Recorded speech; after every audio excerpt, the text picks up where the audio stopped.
Dedicated to one of the most revered presidents, the Lincoln Memorial is a temple to oratory.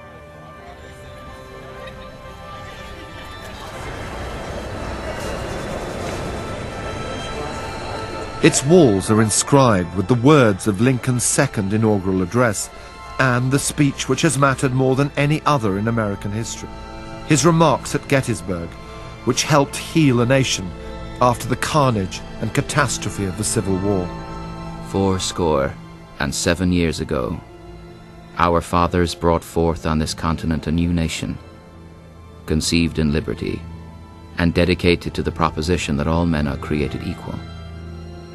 Now we are engaged in a great civil war, testing whether that nation, or any nation so conceived and so dedicated, can long endure.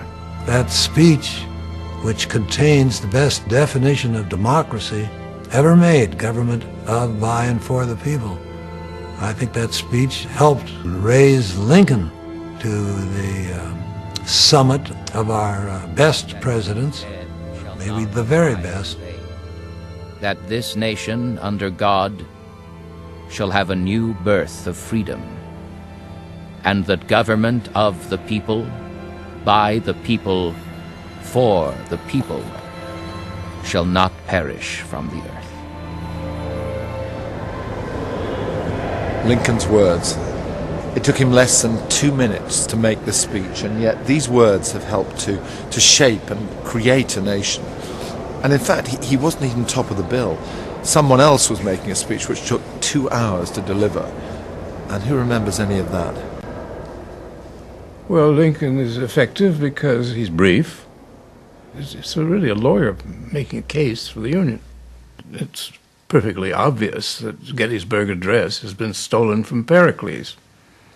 Pericles' great speech to the dead of Athens. Remember, Gettysburg is a cemetery. And then he went on to say that, the whole earth is a tomb for brave men.